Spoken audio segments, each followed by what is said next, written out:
इस तरह की मैट्रिसेस का ऐसी दो मैट्रिसेस लेंगे, इनका प्रोडक्ट भी इसी तरीके का आएगा। ये दिखा दें तो केली हैमिल्टन थ्योरम ये से सर वो सर इसमें 2x2 लेकर के फिर जनरलाइज कर सकते हैं कि नहीं? बिल्कुल कर सकते हैं फिर एकदम। वहीं सर बोल देंगे कि n क्रॉस n के लिए भी इंड्यूस हो रहा है बाइनरी ऑपरेशन। नहीं, बोल नहीं देंगे, आप दिखाओगे, बोलने से नहीं चलेगा। उससे वही से आइडिया लग जाएगी आपको, ठीक है, उससे आइडिया लग जाएगी, लेकिन आप एग्जैक्टली उसी तरीके का आर्गुमेंट चलेगा। बस आपको ये बता देना है कि जैसे ऐसी दो मैट्रिसेस हैं या ए है मान लो, तो ए का हर पावर इसी तरीके का आएगा, ठीक। तो जब पावर आ गया तो और ऐड करेंगे ऐसी दो मैट्रिसेस को तो इसी तरीके की आएंगी, बस इसके बाद के लिए मिलिट्री थ्योरम लग गया। एनीवे आप 2x2 के लिए 3x3 के लिए लिखेंगे तो खुद ही सब क्लियर हो जाएगा,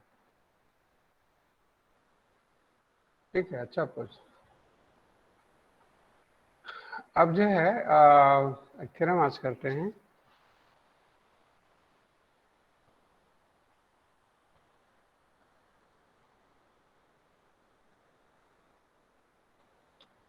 So let GO be a finite, okay, non-empty semigroup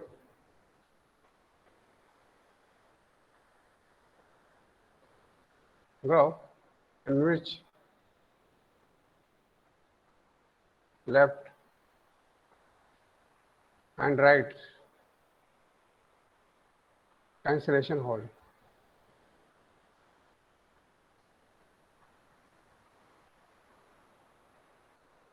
Then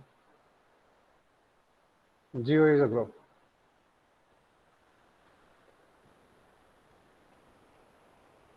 तो ऐसा सेमी ग्रुप है जिसमें लेफ्ट और राइट कैंसिलेशन यूज हो रहा है, तो ऐसा सेमी ग्रुप जो है ग्रुप हो जाएगा, ठीक है। क्या मतलब है इसका? इसको आप हम लोगों ने बताया है कैंसिलेशन का मतलब क्या हुआ कि नहीं बताया? बताया गया है। बताया गया है सर। ओके, तो जब बताया गया तो इसका इस्तेमाल करते हैं, इसका डेफिनेशन का अप्लाई करते हैं इसको।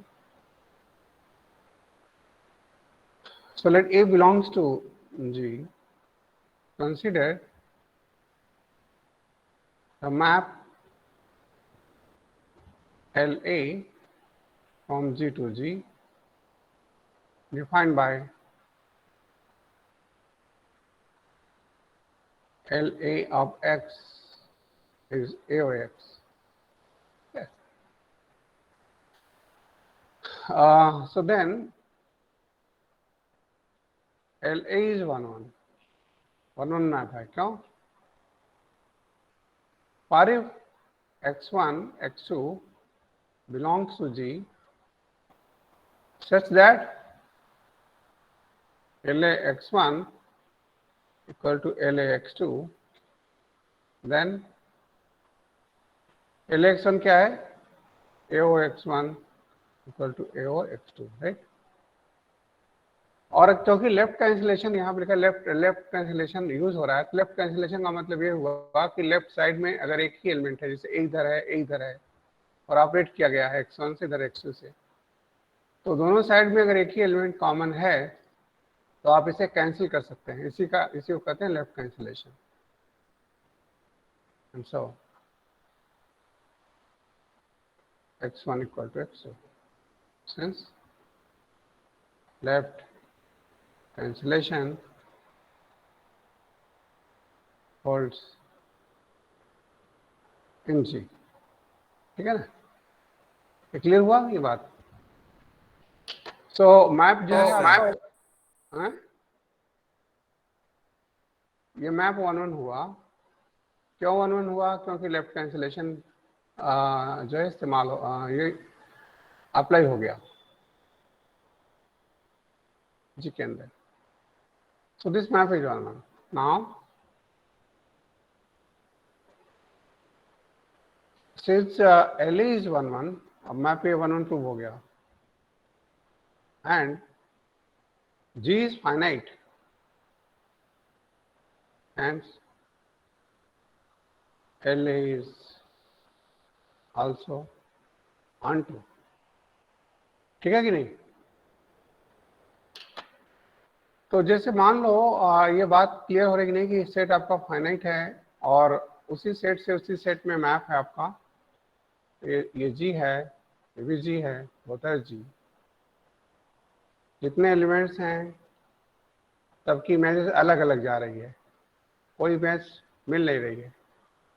तो आप बताओ कि अगर इसमें n एलिमेंट्स हैं तो इमेजेस कितनी हो गई इधर में? इन सर। एन n हो हो गई गई। सर। तो मैप ऑनटू हो गया कि नहीं हो गया? ये सर उसका हर एक प्री इमेज मिलेगा जी। हर एक प्रीमियम मिलेगा, क्योंकि अगर मान लो 10 एलिमेंट इधर है तो 10 जगह इमेजेस जा रही है, पूरा भर गया। तो ये बात जो है फाइनाइट सेट के लिए सही है कि किसी भी फाइनाइट सेट पर अगर वन मैप है तो ऑन हो जाता है, और ऑन टू मैप है तो वन हो जाता है। तो 10 L is a bijective map, ठीक है ना? सो मैप आपका बाइजेक्टिव मैप हो गया। So for every is B in G exists unique C in G such that LAC is B, that is AOC is B, ठीक है कि नहीं? एक ही एलिमेंट मिलेगा जो इस प्रॉपर्टी को सेटिस्फाई करेगा। So this implies that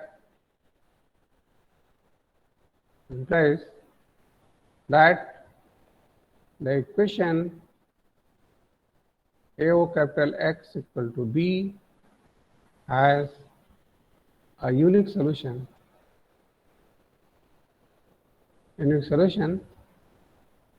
in GO, कि नहीं? X नॉन है।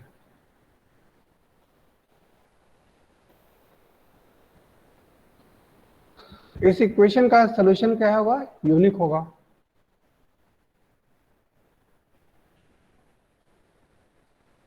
ये बात क्लियर हो रही है कि नहीं हो रही?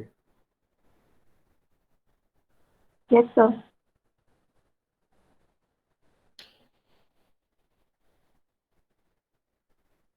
Okay. So this equation has unique solution. Similarly,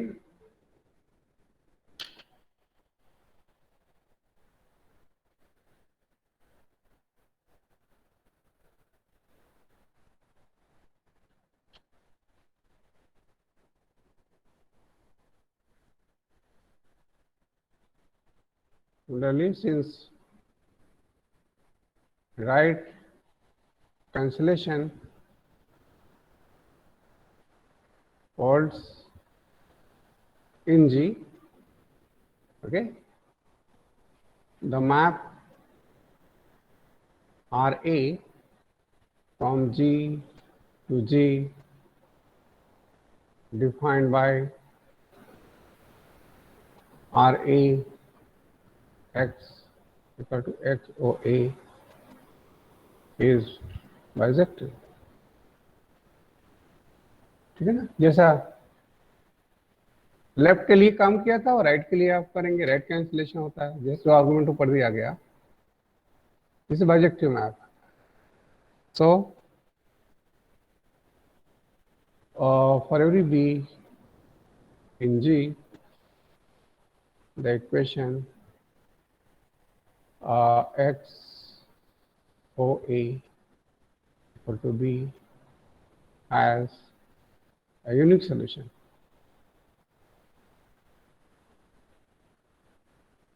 जैसे ऊपर आपने किया, इस बार राइट से मल्टीप्लाई करने पर हर B के लिए एक C मिलेगा, sir COA equal to B। इसका मतलब है कि इस इक्वेशन का यूनिक सॉल्यूशन मिलेगा, ठीक है? Agreed? Yes sir.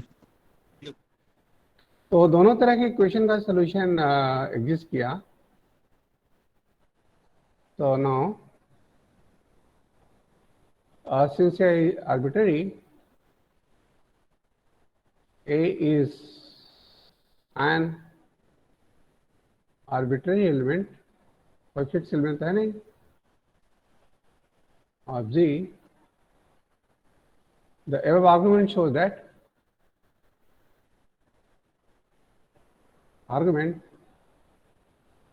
that for every AB in G, equations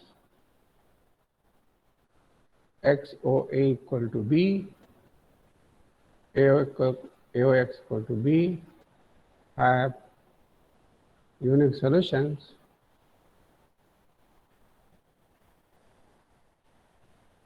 in G।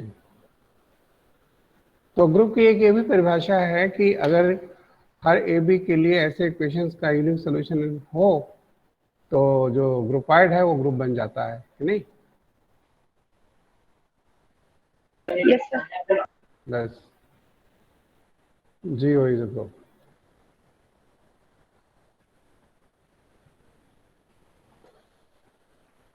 तो इस तरीके से ये प्रूव हो गया। अब यहाँ पे एक रिमार्क चाहिए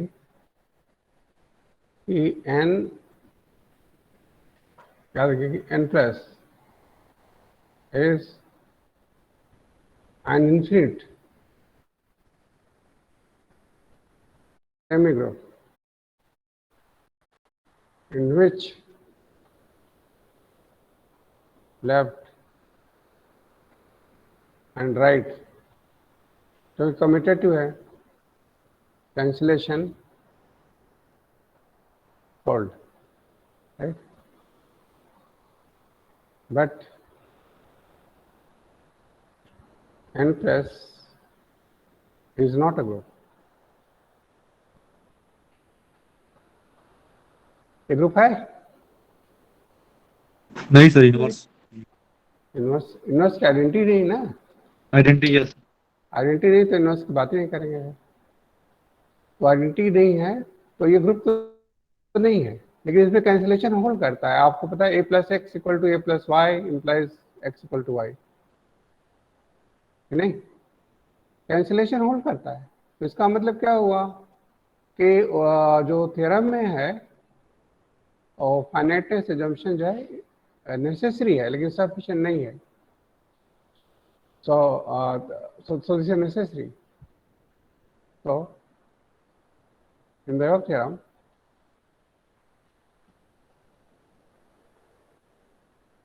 finiteness assumption on G is necessary। उसको ओपन नहीं कर सकते। अगर जैसे उसको आप फ्री कर दोगे तो फिर ये थ्योरम ट्रू नहीं होगा। कहाँ पे प्रॉब्लम आएगी, ये बात को भी आप समझते जाइए कि प्रॉब्लम कहाँ आएगी। जैसे हम लोगों ने मान लो इसको फाइनाइट शब्द हटा दिया और आर्गुमेंट करना चले गए तो ये एल जो मैप है 1-1 होगा। ये तो कैंसिलेशन से हो रहा है, कैंसिलेशन एन प्लस में भी है, तो ये बात तो हो गई। तो जो ये बात डिराइव कर रहे हैं यहाँ से डिराइव कर रहे हैं कि एल ए 1-1 है और जी फाइनाइट है, यहाँ पर फाइनाइटनेस यूज हो रहा है, hence L is also onto. ये बात अगर फाइनाइट नहीं है तो लागू नहीं होती। फाइनाइट होने की वजह से 1-1 मैप अपने आप ऑन टू हो गया, ठीक है ना? नेचुरल नंबर में आपको पता है कि 1-1 मैप जरूरी नहीं कि ऑन टू हो या ऑन टू मैप जरूरी नहीं कि 1-1 हो, नहीं? सो isn't it? तो फॉर एग्जाम्पल आप को पता है कि नेचुरल नंबर है, तो दिस इज 1 तो आप डिफाइन करिए f of n equal to 2n। तो 1 की इमेज 2 गई, राइट, इधर में 2 है, 2 की इमेज 4 है यहाँ पे, this is 4 and so on, 2 की इमेज 6। सो ये मैप आपका क्या है? दिस मैप इज, ये मैप कैसा है? 1 1 मैप, 1 1। लेकिन ऑन2 है, बीच में 3 आएगा, बीच में 5 आएगा, तो इमेज नहीं है, मिस 7 एलिमेंट छूट आएगा। जाए। तो बहुत सारे एलिमेंट, 1 1 बहुत छूटा, सारे ऑड छूट गए। तो मैप आपका 1 1 है, लेकिन ऑन2 नहीं है। अगर ये फाइनाइट होता तो ये समस्या खत्म हो जाती कि जितनी चेयर्स है, अगर सभी लोग उस पर बैठ गए, उतने कैंडिडेट हैं जितनी चेयर्स है, और सभी बैठ गए तो कोई चेयर खाली नहीं रहेगी। लेकिन यहाँ पर क्या है कि इन्फिनिट जो मेंबर्स हैं और इन्फिनिट चेयर हैं, दोनों सेम, दोनों इन्फिनिट है। सभी बैठने के बाद भी चेयर्स खाली हैं, और वो एक दो खाली नहीं है, इन्फिनिटली में नहीं खाली। तो देखिए ऐसे तमाम जो है सेंटेंसेस होते हैं स्क्रिप्चर में कि आप अनंत से अनंत निकाल दीजिए तब भी आपको अनंत बचेगा, ठीक है नहीं? अब देखो ये इन्फिनिट सेट है, इस इन्फिनिट सेट से जो इमेजेस जा रही हैं वो भी इन्फिनिट हैं कि नहीं? सभी इमेजेस इन्फिनिट हैं, इमेजेस जो आई वो इन्फिनिट इमेजेस आई। और इसके बाद इस जो इमेजेस इन्फिनिट हैं उनको आपने सब हटा दिया नेचुरल नंबर से, तो क्या बचा? 1 बचा, 3 बचा, 5 बचा, 7 बचा, 9 बचा, 11 बचा, है ना? सारे ऑड इंटीजर बच गए, और इनकी संख्या भी क्या है? इंफिनिट। इन्फिनिट है। तो ये जो अनंत है, इन्फिनिट है, ये बड़ा मिस्टीरियस है और बहुत इंटरेस्टिंग भी है कि इसमें आप जितना ही मिक्स करते जाएंगे, जितना ही आप इंसर्ट करते जाएंगे, ठीक है ना, या निकालते जाएंगे, तब भी उतना ही बचेगा, कुछ खाली नहीं है। यही है परफेक्शन। ये फाइनाइट में ऐसा नहीं है, सभी बैठ गए, सारी चेयर्स खत्म, यहाँ पे ऐसा नहीं है। तो ये इन्फिनिट की देखो फीलिंग है, जो ये सब पढ़ाई लिखाई में आ रही है, वो सब थॉट्स में आती है, और ये पूरा माइंड में हमेशा चलती रहती है ये फीलिंग। ऐसे ऐसे बहुत सारी चीजें हैं। यहाँ पर एक एग्जांपल ये है। मैथमेटिक्स इसीलिए इंटरेस्टिंग है कि ये आपके थॉट प्रोसेस में है, ठीक है ना? और थॉट प्रोसेस का जरूरी नहीं कि आप तुरंत अप्लाई कर सकें और दुनिया को दिखा सकें। दुनिया जब तक इसको समझेगी तब तक काफी देर होगी। बहुत लिमिटेड जो है आपके थॉट्स का एप्लीकेशन होता है, और वो भी एग्जैक्टली उस तरीके से नहीं हो पाता।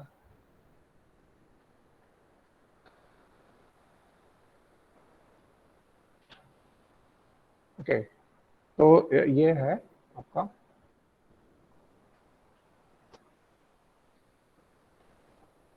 ठीक है। Select G O be a semigroup, be a group.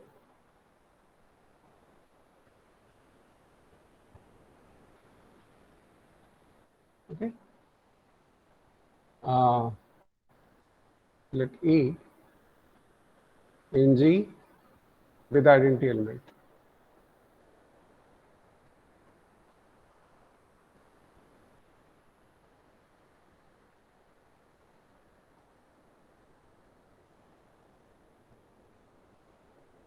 And A in G. Now define A power 0 equal to E. A power 1 equal to A. ठीक है, A पावर 0 क्या डिफाइन करेंगे? आइडेंटिटी। A पावर 1 क्या define करेंगे? A. So if for n in an is defined, मान लो an define है, then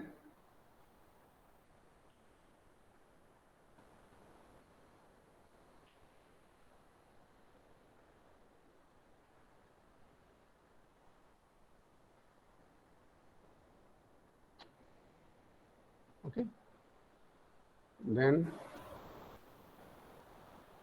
defined थोड़ा सा नीचे करिए, थोड़ा लिखना है। n plus 1 equal to ANOA.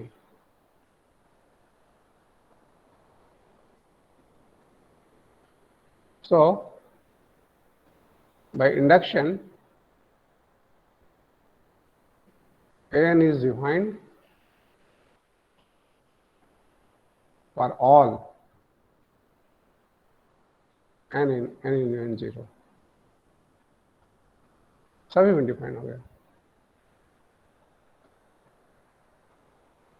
समझ में आ रहा है ये? सर थोड़ा सा नीचे तो मूव जैसे करिए। A1 है, A स्क्वायर क्या होगा? AOA।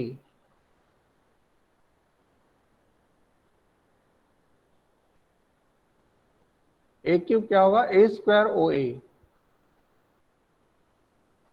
इस तरीके से डिफिनेशन होगी। Okay, so next let n in Z और n नेगेटिव नंबर है, देन माइनस n क्या होगा? Minus n is natural number. अगर n नेगेटिव इंटीजर है तो उसका नेगेटिव क्या होगा? Positive. पॉजिटिव होगा, पॉजिटिव इंटीजर होगा, right? Now define a power n negative के लिए, this is equal to a inverse power m। क्योंकि हम लोगों ने पॉजिटिव पावर डिफाइन कर लिए हैं, किसी भी एलिमेंट का पॉजिटिव पावर डिफाइन हो गया तो a इनवर्स का जो ये पॉजिटिव पावर है, जैसे मान लो n बराबर n इक्वल टू -2 है,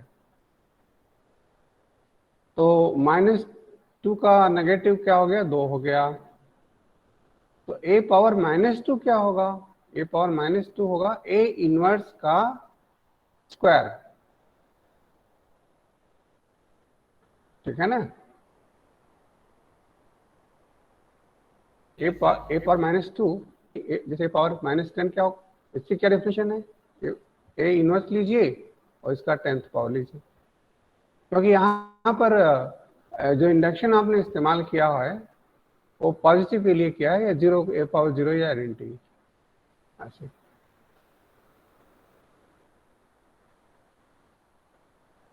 So therefore, a power n is defined for all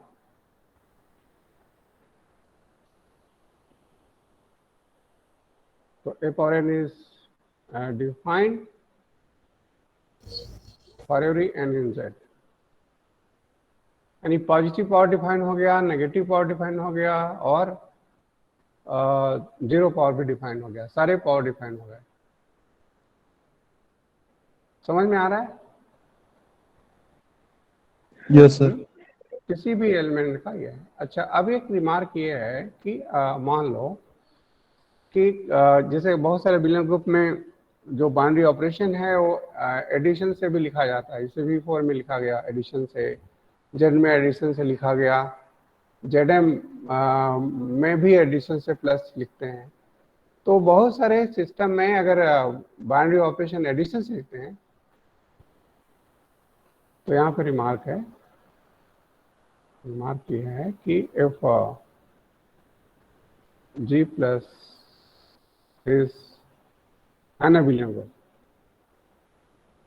then we write n times A, right?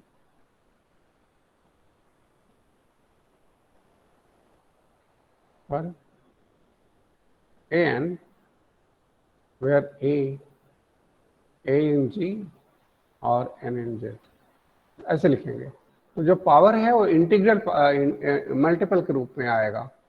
क्यों? क्योंकि बाउंड्री ऑपरेशन एसोसिएट। अच्छा, रीजन आप समझ गए कि क्यों ऐसा होगा। क्योंकि देखो, रीजन इसलिए ऐसा है कि ए स्क्वायर का मतलब होता है ए ओ ए ना। ए स्क्वायर का मतलब क्या होता है? ए ओ ए क्यू का मतलब क्या है? ए स्क्वायर ओ ए, और ए स्क्वायर खुद क्या है? ए ओ ए। तो अगर बाउंड्री ऑपरेशन प्लस है तो प्लस प्लस की जगह पे क्या लिखेंगे? ए प्लस ए लिखेंगे ना। Yes sir. A plus A, और ए प्लस ए को आप ए स्क्वायर नहीं लिखना चाहेंगे बल्कि 2a लिखना चाहेंगे। क्या लिखना चाहेंगे? 2a लिखना चाहेंगे। और ये है आपका a प्लस ए। तो इसे आप क्या लिखना चाहोगे? इसे 2a लिखना चाहेंगे ना, इसे 3a लिखना चाहेंगे कि नहीं? 2 लिखना चाहेंगे। तो जब और जैसे मान लो a पावर -2 क्या है? ए इनवर्स का इनवर्स स्क्वायर। तो A inverse O A inverse. आपको पता है कि जब बाइनरी ऑपरेशन प्लस से लिखते हैं तो इनवर्स को अक्सर नेगेटिव से लिखा जाता है कि नहीं? तो इनवर्स को क्या लिखेंगे भाई? इनवर्स को माइनस से लिखेंगे, माइनस से प्लस माइनस से, और माइनस से क्या होगा? 2 टाइम्स माइनस से, और 2 टाइम माइनस से का मतलब होता है कि ये तो हुआ 2 टाइम्स माइनस से, और this is same as -2 times. ये परिभाषा है, ये डिफिनेशन है। तो कहने का मतलब ये हुआ कि अगर आप ऑपरेशन को प्लस से लिखते हो तो ये जो इंटीग्रल पावर डिफाइन किया गया वो पावर नहीं होगा बल्कि मल्टीपल होगा। पावर नहीं होगा बल्कि मल्टीपल होगा, ऐसे समझेंगे इसे आप। लेकिन मतलब वहां पर यह है कि ए प्लस ए या ए इंटू ए का मतलब है ए ओ ए, जो भी बाइनरी ऑपरेशन है तो उस तरीके से इस्तेमाल होगा। समझ में आ रहा है ये बात? Yes sir. Okay.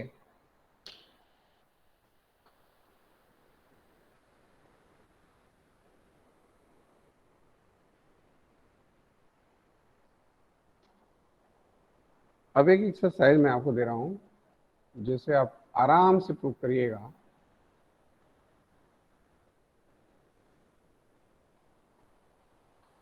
Late G O be a group.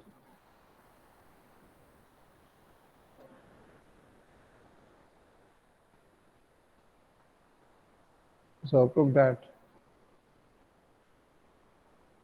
let A belongs to G. Prove that first A power m plus n is A power m for every m n belongs to Z. And दूसरा exercise ये है, इसको कहते हैं index law. Index law बोलते हैं और exponent law. ठीक है? A power m power n is A power m n।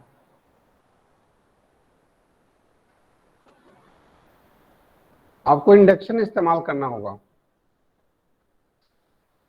पहले आप पॉजिटिव के लिए दिखाइए, फिर नेगेटिव के लिए दिखाइए, नेगेटिव का एप्लीकेशन करके। तो आप इसे थोड़ा सा तो सोचेंगे, कुछ दिन सोचिए कितना इस्तेमाल कर पाते हैं इंडक्शन, ये भी देखिए। फिर नहीं होगा तो हम करेंगे। ठीक है? हम लोग इस्तेमाल करेंगे इस फैक्ट का।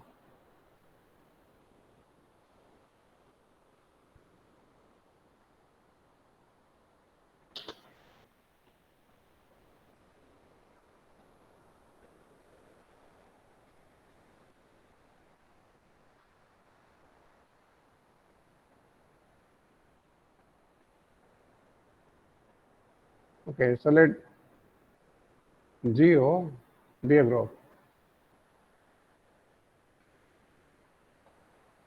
This be a group. Let A be element of G. Okay. If there exists, okay, there exists smallest positive integer n such that a power n is identity, is the identity of G, then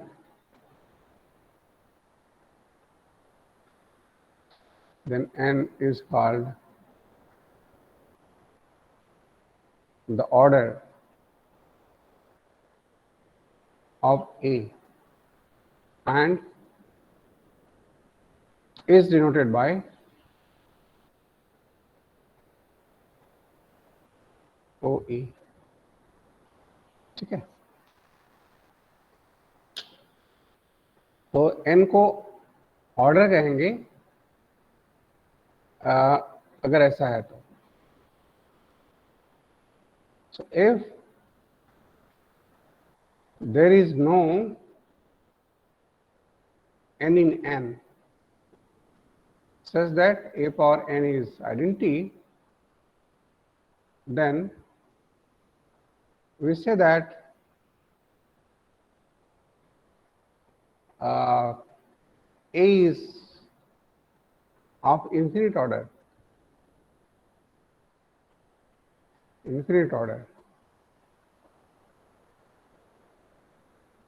and write order of A to be infinite. तो समझ में बात आई कि अगर कोई power identity है, मान लो 100वां power identity है किसी एलिमेंट का, 100 पावर आइडेंटिटी है। पावर कैसे डिफाइन किया गया है ऊपर आपने देख लिया। मान लो 100 पावर आइडेंटिटी हो गया, तो 100 के पहले भी हो सकता है आइडेंटिटी हो जाए। तो सबसे पहले आइडेंटिटी जब होगा वो इंटीजर ऑर्डर कहलाएगा, और मान लो किसी भी इंटीजर के लिए पावर आइडेंटिटी नहीं हो रहा है, तब आप कहेंगे इन्फिनिट ऑर्डर। ठीक है ना। एक चीज यहाँ पे इमीडिएटली ध्यान करने की है, we immediately observe that order of E, identity का ऑर्डर कितना होगा, is 1 और E power 1 is E। देखो E पावर 1 जो है, 1 से छोटा कोई पॉजिटिव इंटीजर नहीं है, ये है? नो सर, नहीं है। 1 से छोटा कोई पॉजिटिव इंटीजर नहीं है, और एक यह लिखा है कि there is smallest positive integer n so that a power n is identity। तो 1 पावर, तो 1 पावर आपने देखा किसी भी एलिमेंट का जो फर्स्ट पावर है, ऊपर जो डेफिनेशन दी गई है उसमें फर्स्ट पावर एलिमेंट खुद डिफाइन होता है। अब ध्यान दो यहाँ पर a पावर 1 इज a, तो e पावर 1 इज e। तो आइडेंटिटी के लिए तो पहला ही पावर मिल गया जो आइडेंटिटी दे रहा है।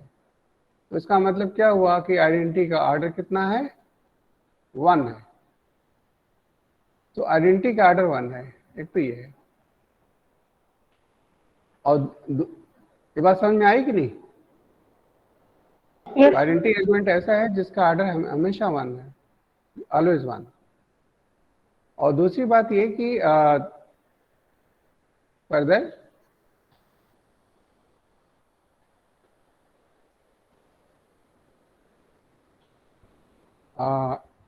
let A belongs to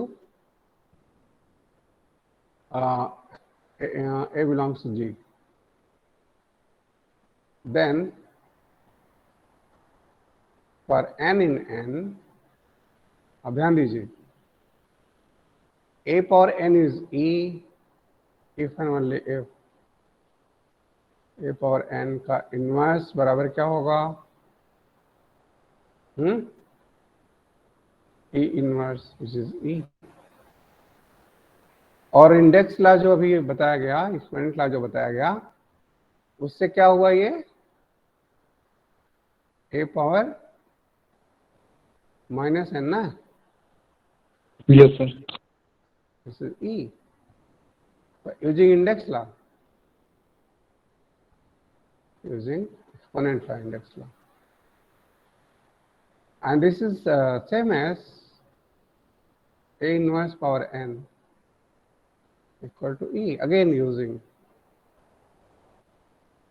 index law। ठीक है कि नहीं? तो भैया ये देखो कि क्या हुआ यहाँ पर। अगर ये आइडेंटिटी हो गया तो ये भी आइडेंटिटी हो गया। जिस समय ये आइडेंटिटी होगा उसी समय ये भी आइडेंटिटी होगा। तो इसका मतलब क्या हुआ कि अगर एक ऑर्डर फाइनाइट है तो ए इनवर्स का ऑर्डर फाइनाइट है कि नहीं? तो मान लो n बराबर 2 के लिए आइडेंटिटी हो रहा है तो n बराबर 2 के लिए भी आइडेंटिटी हो रहा है, n बराबर 5 के लिए आइडेंटिटी हो रहा है तो n बराबर 5 के लिए भी आइडेंटिटी हो रहा है। तो जो ऑर्डर ए का है वही ऑर्डर ए इनवर्स का है। अगर ये कभी भी आइडेंटिटी नहीं होगा तो ये भी कभी भी आइडेंटिटी नहीं होगा, क्योंकि अगर ये हो गया तो ये इसे होना ही है। So this prove that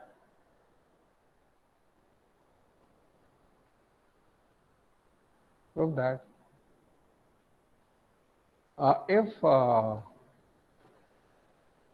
order of A is finite, then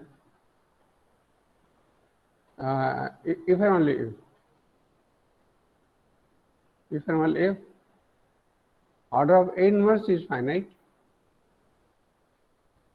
and order of A is same as order of A inverse। अगर ये फाइनाइट है तो ये भी फाइनाइट है और सेम है, अलग अलग नहीं है। ए इनवर्स का ऑर्डर फाइनाइट है तो इफ एंड ओनली। और जब कंट्रापॉजिटिव इस्तेमाल करेंगे, कंट्रापॉजिटिव का मतलब अगर ये बराबर ये किसी भी n के लिए आइडेंटिटी नहीं है तो ये भी किसी n के लिए आइडेंटिटी नहीं है। समझ में बात आई नहीं आई? Yes, sir. तो ए और ए इनवर्स दोनों का ऑर्डर सेम आएगा। जो भी एलिमेंट का इनवर्स है और एलिमेंट है उनका ऑर्डर सेम आएगा। तो अब कुछ एग्जांपल्स आप देखिए। आपको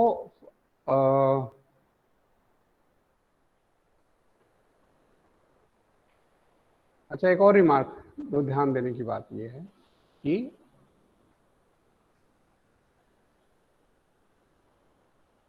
इसे भी समझना जरूरी है। Late ji O B a group, इसे group and A be a member of G. Suppose that order of A is n, natural number, infinite natural number है। Then A power 0 जो ये आपको आइडेंटिटी होगा A square A cube A power n minus 1। A power n क्या हो जाएगा? ई ई हो जाएगा। तो ई तो यहाँ पे लिखा ही हुआ है, आर ऑल डिस्टिंक्ट।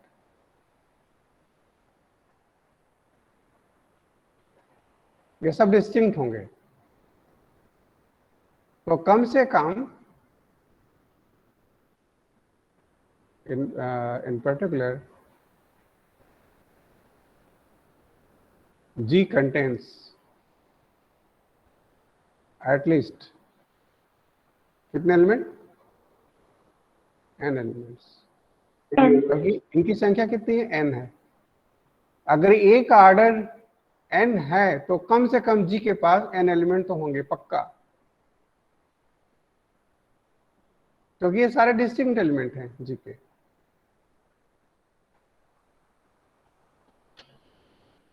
इसका रीजन बहुत क्लियर है, क्योंकि आप देखो कि इसको प्रूव करना काफ़ी आसान है। मान लो कि 0 less than equal to I, J less than equal to n-1, ठीक है ना। तो अब मान लो assume that I less than equal to J, तो a पावर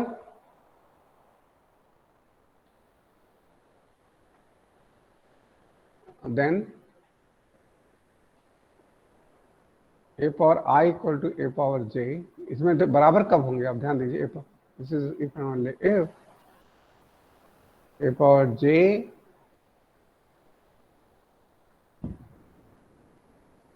ओ, अब ध्यान दीजिए, a पावर I का inverse equal to a power I, और इधर में a पावर I का इनवर्स। ऐसा लिख सकते नहीं? दोनों तरफ इसके इनवर्स से मल्टीप्लाई किया राइट में, तो इसके इनवर्स से मल्टीप्लाई किया तो लेफ्ट साइड में तो ये आ गया जो इधर में राइट साइड में लिखा हुआ है, a पावर I है, a पावर I का इनवर्स, और इधर में क्या आ गया जो लेफ्ट साइड में लिखा हुआ है a पावर j और a पावर I का इनवर्स। तो इंडेक्स लेस से क्या होगा? a पावर j और a पावर माइनस I, और ये क्या होगा? आइडेंटिटी हो जाएगा। ये j है, this is j using index law. और फिर से इंडेक्स लॉ का जब इस्तेमाल करेंगे तो क्या आएगा? a power j minus I right is e।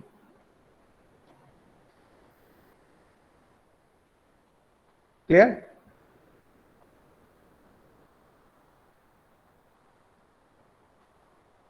क्या ये बात समझ में आ रही कि नहीं आ रही? अगर ये दोनों बराबर हैं तो ये भी बराबर होंगे, क्योंकि इसके इन्वर्स से a पावर I के इन्वर्स से दोनों साइड में मल्टीप्लाई कर दिया गया तो बराबर होंगे। इंडेक्स लॉ का जब इस्तेमाल किया तो ये क्या आएगा? क्या आएगा? ये a पावर माइनस I आएगा, दोनों मल्टीप्लाई हो जाएंगे, m पावर n यहाँ पे मल्टीप्लाई हो गया।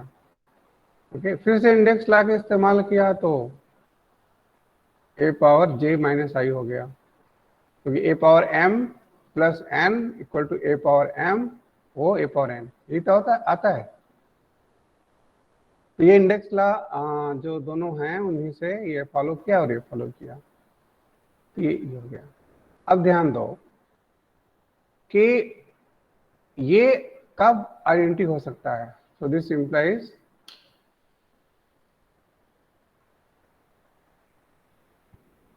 This is if and only if, आप कंफर्टेबल मुझको नहीं लग रहे हो, j minus I equal to 0, that is j equal to I।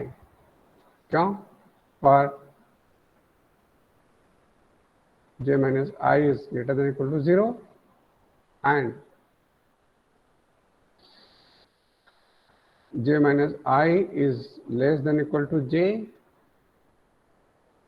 ठीक है ना। ये भी आपको पता है, यहाँ पर ध्यान दीजिए, j minus I less than equal to j and j is strictly less than equal to n, और n क्या है?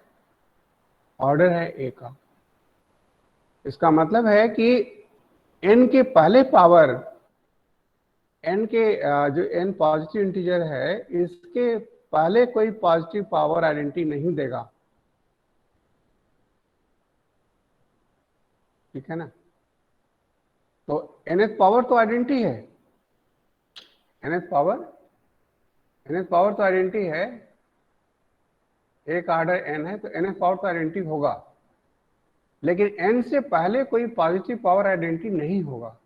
और यहाँ पे क्या सिचुएशन बन रही है, यहाँ पे सिचुएशन ये बन रही है कि ये नंबर जो है, क्योंकि i less than equal to j है, तो j minus I is greater than equal to 0 and j minus I is also less than equal to j, और j खुद n माइनस 1 के बराबर हो सकता है, यानी n से तो छोटा ही होगा, तो n से छोटा है।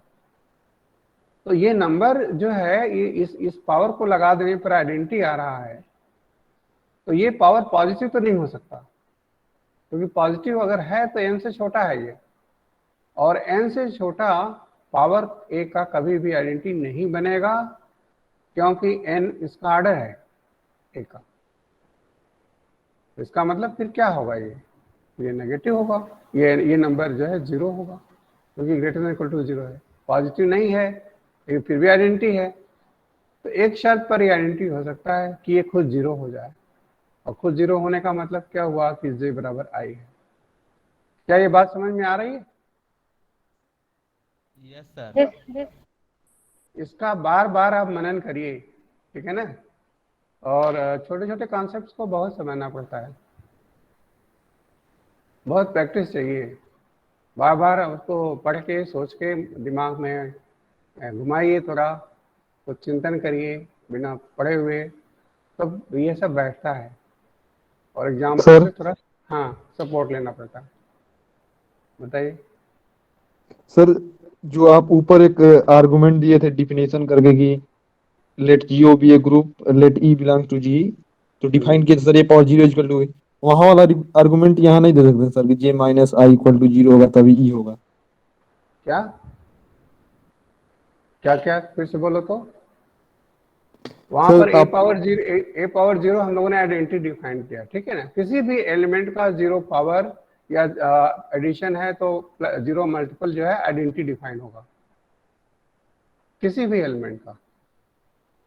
लेकिन ऑर्डर जो है हमेशा पॉजिटिव पावर, ऑर्डर के लिए हमेशा स्मॉलेस्ट पॉजिटिव लेंगे नंबर।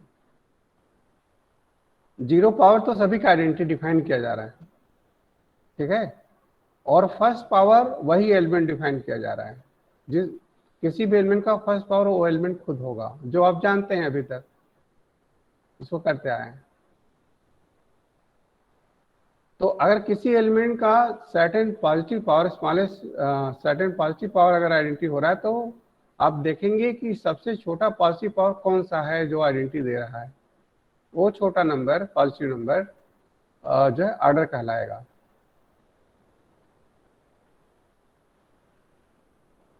कंफ्यूजन आपकी दूर हुई कि नहीं? हो गया सर।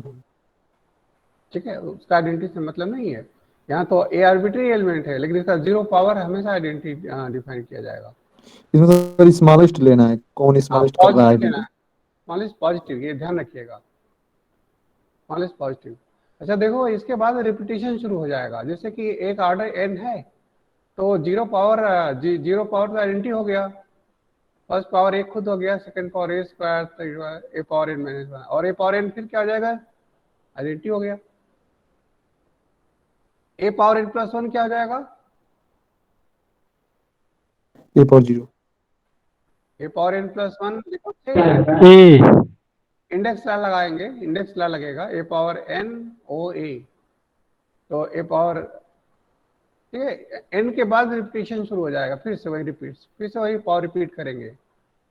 तो अगर ए का पावर, ए का ऑर्डर अगर n है तो रिपीटेशन हो जाएगा फिर से, 0 से लेकर के n-1 तक डिस्टिंक्ट रहेंगे, फिर इसके बाद फिर रिपीट करेंगे, अगले n तक फिर से रिपीट करेंगे, फिर अगले n के बाद फिर से वही रिपीट करेंगे, बार बार यही सब आएगा, ठीक है। ऑर्डर का कॉन्सेप्ट समझ में आ रहा है? इसका बाबा मन करिए कल हम लोग इसको एग्जाम्पल से सर समझेंगे कि किस सर मैं एक्चुअली आपकी लास्ट क्लास नहीं ले पाई थी, तो सर अगर आप दिखा देंगे तो मैं इसका स्क्रीनशॉट ले लूँगी। अच्छा, तो लास्ट क्लास देख लो। आप लोगों को हम पीडीएफ भी भेज सकते हैं। सर पीडीएफ भेज दीजिएगा प्लीज सर। अच्छा ठीक है, लास्ट क्लास का यस सर, कल सर क्लास नहीं ले पाए थे आप।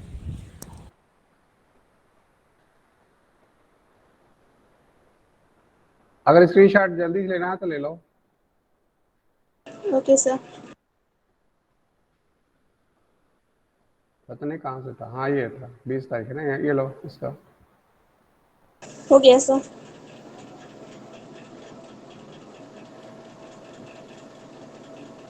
अब इसका लो, इस पेज का। हो गया सर। ये भी हो गया। Yes sir. फिर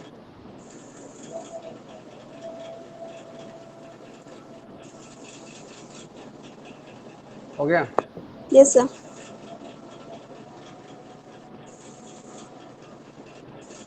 हम्म,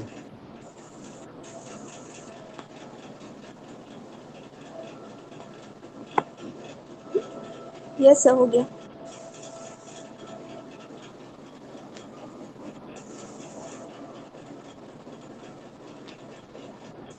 yes sir.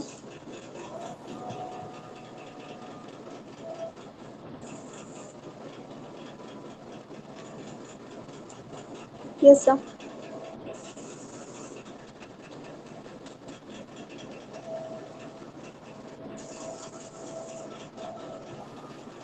Yes sir.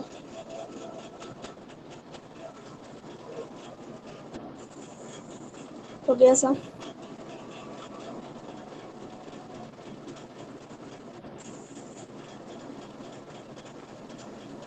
Next.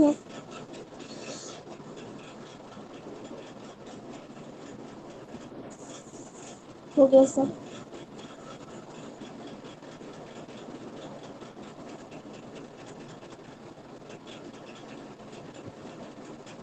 Yes sir.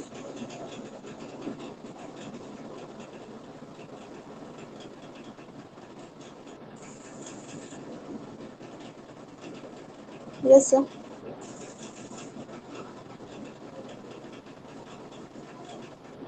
Yes sir.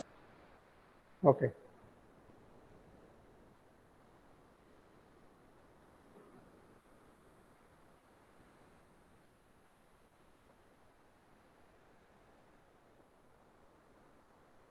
Thank you sir.